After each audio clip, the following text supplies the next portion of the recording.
जल्दी खोलना, क्या लाई है आज? वही रोज की तरह आलू की सब्जी और रोटियां। वाह यार, तेरी मम्मी कितनी टेस्टी सब्जी बनाती है।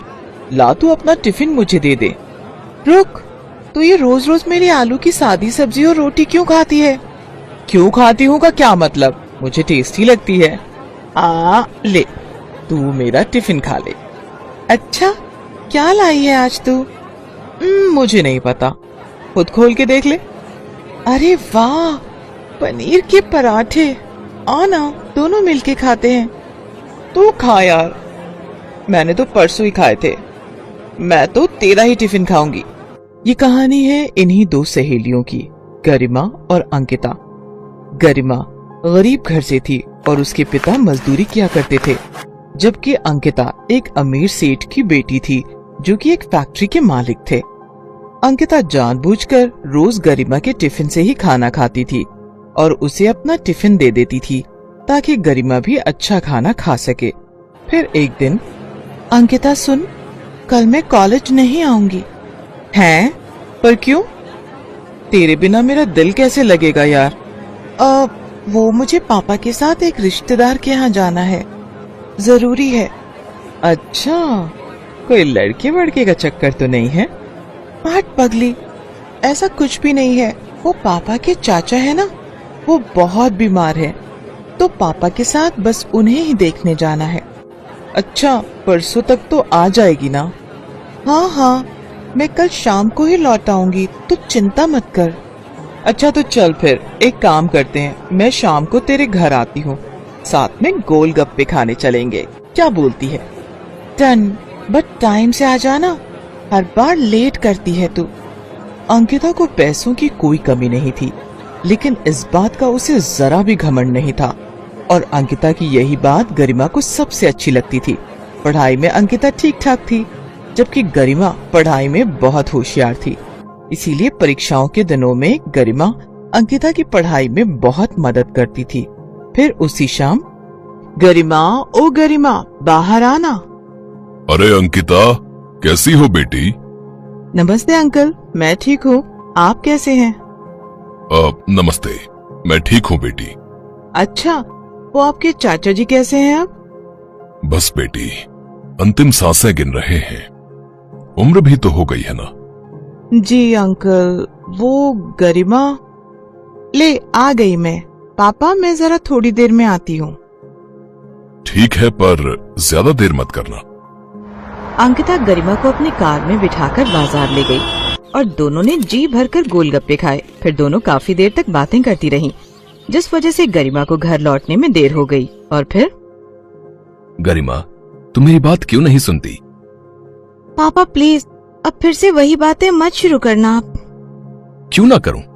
तेरे कहने पर मैं उस अंकिता के सामने कुछ नहीं कहता, पर बेटी तू मेरी बात समझ, ये सारे पैसे वाले एक जैसे ही होते हैं। पहले खुद ही हमारे भले बनते हैं और फिर। पर पापा, अंकिता वैसी नहीं है, मेरा यकीन कीजिए। तुझे मैंने लाख बार समझाया है, तू उसे पढ़ाती है ना, बस इसीलिए वो तुझसे दोस्ती का दिखावा करती है। तू देखना, एक दिन जब उसका मतलब निकल जाएगा ना, तो वो तुझसे बात तक नहीं करेगी। इधर किशोर गरिमा को समझा रहा था, तो दूसरी तरफ अंकिता के पापा सेठ अमरलाल भी गुस्से से अंकिता का इंतजार कर रहे थे। कहाँ गई थी अक्कू?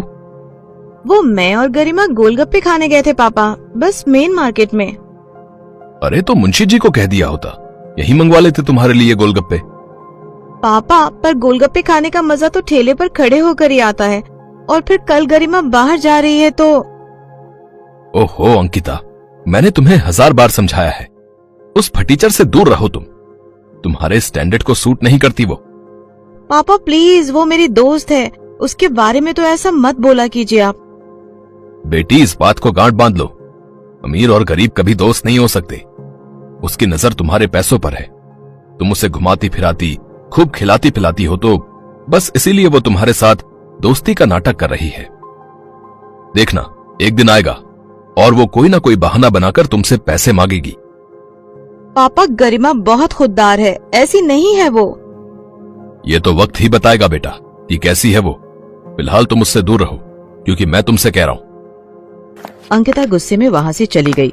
अमरलाल भी अपने कमरे की तरफ बढ़ गए, लेकिन उन दोनों के अलावा भी वहाँ कोई था जो ये सब देख और सुन रहा था।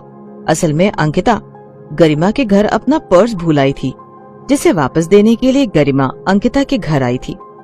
लेकिन वो घर के दरवाजे को पार न कर सकी, क्योंकि उसने वहीं पर अंकिता और अमरलाल की सारी बातें सुन ली थी। वो उदास होकर अपने घर चली गई, लेकिन इस बारे में उसने अंकिता से कभी कुछ नहीं कहा और न ही गरिमा और अंकिता की दोस्ती में कोई फर्क आया। ऐसे ही वक्त बीता और फिर कॉलेज का आखिरी साल भी पूरा हो गया। कॉलेज के आखिरी दिन अंकिता पूरे कॉलेज में गरिमा को ढूंढ रही थी, लेकिन गरिमा का कहीं कुछ अता पता नहीं था, क्योंकि वो तो अस्पताल में थी। डॉक्टर साहब, प्लीज मेरे पापा को बचा लो। देखो बेटी, हम पूरी कोशिश कर रहे हैं, पर इनकी तबीयत बिगड़ती जा रही है। आप जल्द से जल्द 2 लाख रुपए का इंतजाम करो, वरना हम इनका ऑपरेशन नहीं कर पाएंगे।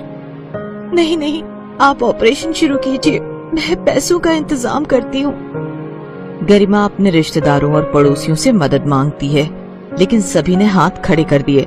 गरिमा ने सोच लिया था कि अब वो अपना मकान गिरवी रख पैसों का इंतजाम करेगी, लेकिन तभी उसे अंकिता का ख्याल आया। ओहो, अंकिता को तो मैंने कुछ बताया ही नहीं, वो मुझे ढूंढ रही होगी। ऐसा करती हूँ, एक बार उससे मिल लेती हूँ और सारी बात बता देती हूँ। हो सकता है मकान गिरवी रखवाने में वो कुछ मदद कर सके। ये सोचकर गरिमा अंकिता के घर पहुँची तो वहाँ उसका सामना अंकिता की जगह उसके पिता अमरलाल से हुआ। हाँ बताओ, क्या बात है? अंकल जी, वो मुझे अंकिता से मिलना था। वो अपने मामा के घर चली गई है और अब वो वहीं रहेगी, तो तुम्हें उसे ढूंढने या मिलने की कोशिश करने की कोई जरूरत नहीं, समझी तुम? वो तुमसे कोई वास्ता नहीं रखना चाहती अब से। ये बात सुनकर गरिमा को बहुत बड़ा झटका लगा और उसे अपने पिता की कही बात याद आने लगी। तो उसे पढ़ाती है ना, इसीलिए वो तुझसे दोस्ती का दिखावा करती है। तो देखना, एक दिन जब उसका मतलब निकल जाएगा ना, तो वो तुझसे बात भी नहीं करेगी। गरिमा को लगा कि उसके पापा सही थे।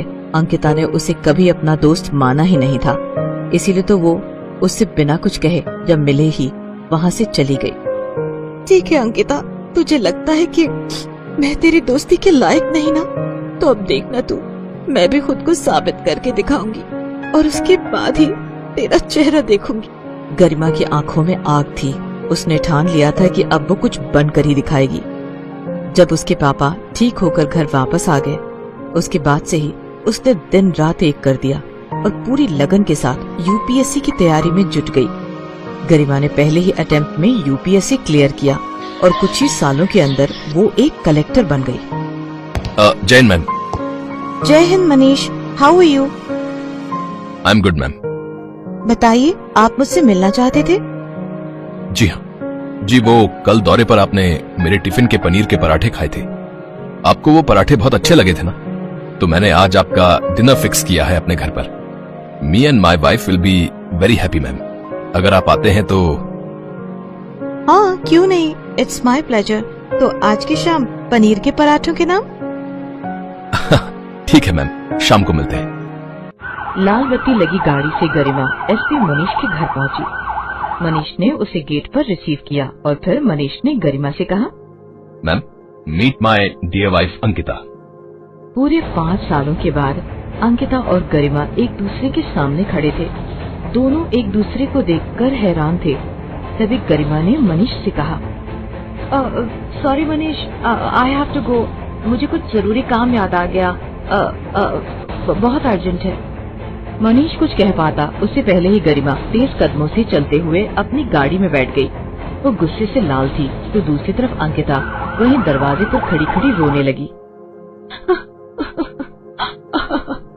इस बात को कई दिन बीत गए। फिर एक दिन जब किसी जगह दंगे की स्थिति पैदा हो गई थी, तो मनीष वहाँ सिचुएशन को कंट्रोल करने में लगा था। लेकिन तभी एक दंगाई ने मनीष पर एक हथियार से हमला कर दिया। मनीष को फौरन अस्पताल में भर्ती कराया गया और इत्तेफाक ये था कि वो अस्पताल उसी ठीक इलाके में था जहाँ कभी गरिमा और अंकिता रहा करते थे। मनीष के घायल होने की खबर सुनते ही गरिमा और अंकिता फौरन अस्पताल पहुँचे, पर पहले अंकिता अस्पताल पहुँची। डॉक्टर साहब, प्लीज प्लीज मेरे पति को बचा लीजिए। देखिए वो 1 मिनट बेटा, आपको मैंने पहले कहीं देखा है। आप तो वही हो ना जिसने उस दिन उस गरीब की मदद की थी? हाँ, अंकिता, यही है ना आपका नाम? हाँ जी सर, पर आपने वो बात किसी को बताई तो नहीं ना? नहीं बेटी, पर तुम्हारी दोस्त आई थी बाद में। उसके हाथ में पैसे थे। सुना है अपने पिता को बचाने के लिए उसने अपना घर गिरवी रखा था, पर तुम्हारी मदद की वजह से उसका घर बिकने से बच गया। मैंने उसे नहीं बताया कि उसके पिता के ऑपरेशन के लिए सारे पैसे तुमने दिए थे। नहीं सर, वो मेरे पापा के पैसे थे। अपनी दोस्त के पापा की जान बचाने के लिए असल में मुझे अपनी दोस्ती गिरवी रखनी पड़ी। पहले अपनी प्यारी दोस्त खो दी, लेकिन अब अपने पति को नहीं खो सकती मैं। प्लीज डॉक्टर साहब, मेरे पति को कुछ नहीं होना चाहिए, वरना मैं नहीं जी पाऊंगी। ये कहकर अंकिता रोने लगी।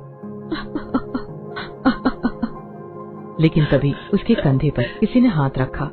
अंकिता ने पलटकर देखा तो वो गरिमा थी। तेरे साथ भगवान कभी कुछ गलत नहीं कर सकता, क्योंकि हमेशा तू ही सही थी मेरी बहन। गरिमा की बात सुनकर अंकिता फौरन उसके गले लग गई और उन दोनों को देखकर मनीष भी मुस्कुरा दिया, जिसे डॉक्टर साहब ने पहले ही खतरे से बाहर बताया था।